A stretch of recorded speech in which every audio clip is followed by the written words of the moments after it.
இந்த வீடியோவில் நம்ம என்ன பார்க்க போகிறோம்னா, கன்னிராசிக்காரர்களுக்கு மே 2026 எத்தகைய ஒரு மாதமாக, என்ன ஒரு பலாபலன்கள் நிறைந்த ஒரு மாதமாக இந்த மே 2026 கன்னிராசிக்காரர்களுக்கு இருக்க போகுதுங்கிறது சயின்டிஃபிக் வேதிக் அஸ்ட்ராலஜி முறையில் துல்லியமாக எதையும் மிகைப்படுத்தாமல் உள்ளது உள்ளவாறு பரிகாரங்கள் அது மாதிரி மூடநம்பிக்கையில் போகாமல் இந்த ஒளி தத்துவம் எப்படி இந்திய வேத ஜோதிடத்தில் அறிவியல் சார்ந்த முறையில் யூஸ் ஆகுது, எது மாதிரி விஷயத்தில் அது செயல்படுகிறது, எது மாதிரி விஷயங்கள் நம்மளுடைய கர்ம பலனை போன ஜென்மத்தில் செய்த நம்ம பாவ புண்ணியங்களை நல்ல கர்மாவாகவும் தீய கர்மாவாகவும் செயல்பட்டு நம்மளுடைய வாழ்க்கையில் நல்ல சாதகமான சம்பவங்களாகவும் சாதகமற்ற வாழ்க்கை சம்பவமாகவும் உருவெடுத்து நம்மளுடைய வாழ்வாதாரத்தை நிர்ணயிக்கிறது அப்படிங்கிறத இந்த வீடியோவில் கன்னிராசிக்கு மே 2026 எப்படி இருக்க போகுதுங்கிறது ஆண்டு கிரகத்தை வைத்து மாத கிரகத்தையும் வைத்து நம்ம சொல்ல போகிறோம்.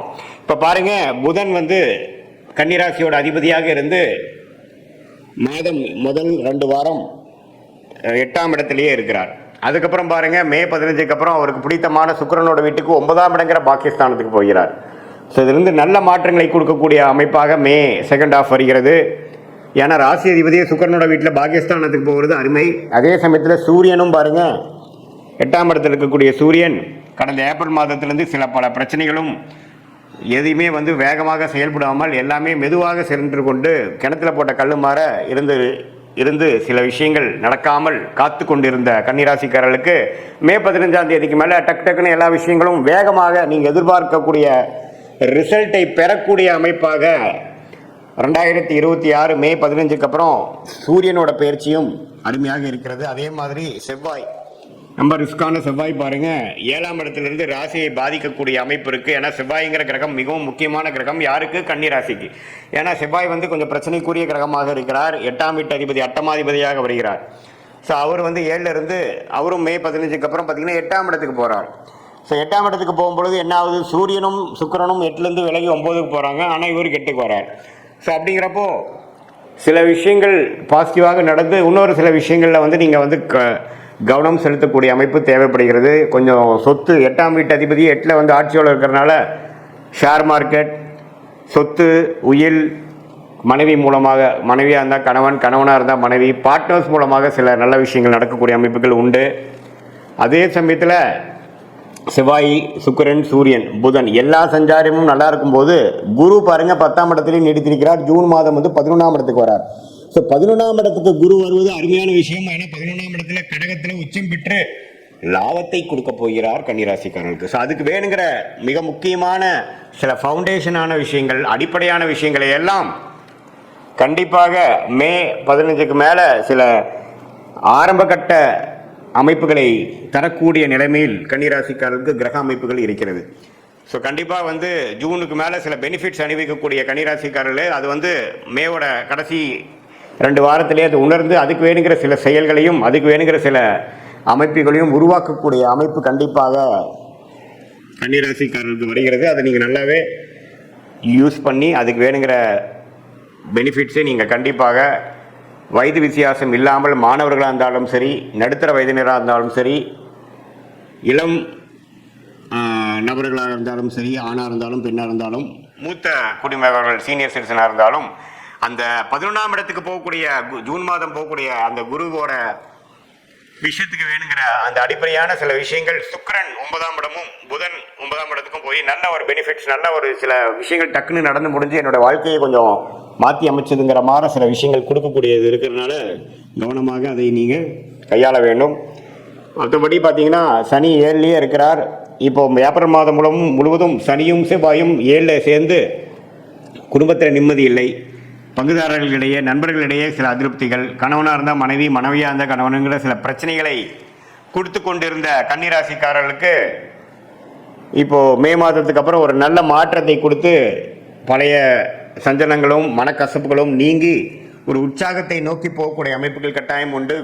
வீட்டுக்கு ஒரு வீடு கட்டி வீடு புண்ணியாச்சனை பண்ணி போகக்கூடிய அமைப்பு, ஒரு புது வண்டி வாங்கி மனமகிழ்ச்சி பெறக்கூடிய அமைப்பு, இது மாதிரிலாம் நல்ல உத்வேகமாக எண்ணங்கள் அதுக்கு வேணுங்கிற திட்டங்களை தீட்டி அதுக்கு வேணுங்கிற சந்தர்ப்ப சூழ்நிலைகளையும் அமைந்து ஒரு அருமையான விஷயங்களாக மே மாதம் கடைசி வரை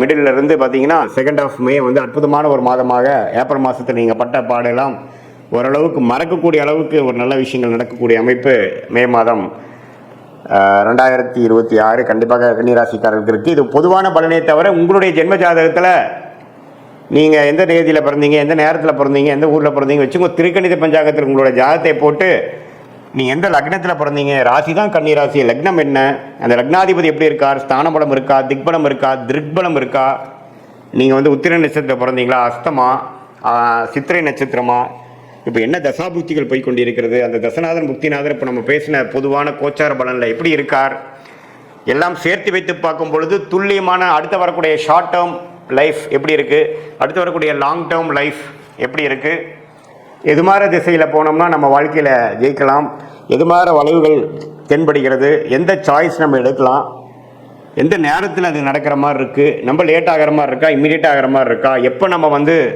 வேலையை மாறலாம், எப்போ இந்த மாதிரி ஒரு விஷயத்துலேருந்து நம்ம தாண்டி வருவோம். அதே மாதிரி கல்யாண விஷயங்கள், குழந்தை பேர் விஷயங்கள், தொழில் விஷயங்கள், தொழில் முன்னேற்றங்கள், வேலை மாற்றங்கள், எது மாதிரி துறையில் போகலாம், புதுசாக ஒரு பிஸ்னஸ் ஆரம்பிக்கிறது, வெளிநாடு எப்போ போகிறோம், படிப்பு, மேற்படிப்பு, கல்யாணம், காதல் திருமணம், அரேஞ்ச் மேரேஜ், இது மாதிரி எல்லா விஷயங்களும் பார்த்திங்கன்னா இந்திய வேத ஜோதிடத்தில் அடிப்படையான அந்த ஒளி தத்துவம் மூலமாக அறிவியல் சார்ந்த முறையில் ஒரு அற்புதமான ஒரு சாஸ்திரமாக இந்திய வேத ஜோதிட அடிப்படையான சயின்டிஃபிக் வேதிக் அஸ்ட்ராலஜி இருக்குது. அது மூலமாக நாம் மிகைப்படுத்தாமல் தேவையற்ற விஷயத்துக்குள்ளே போகாமல் ஒரு கிரகம் ஒரு மாதிரி இருந்தால் நம்மளுடைய போன ஜென்ம பிறவி கர்மா எப்படி செயல்படுகிறது, எது மாதிரி தாக்கத்தை நமக்கு கொடுக்க போகிறது, பாஸ்ட் லைஃப் எப்படி இருந்தது, இப்போ ப்ரெசண்ட் எப்படி போயிட்டுருக்கு, அடுத்து வரக்கூடிய இமீடியட் ஃபியூச்சர் எப்படி இருக்குது, நம்ம எது மாதிரி சாய்ஸ் நமக்கு இருக்குது, எது எடுக்கிறது நல்லது, ஒரே கன்ஃபியூஷனாக இருக்குது, டைமிங் மிஸ் ஆயிருமோன்னு பயமாக இருக்குது, எந்த டைம் நமக்கு நல்லா இருக்குது, இதையெல்லாம் நம்மளுடைய அற்புதமான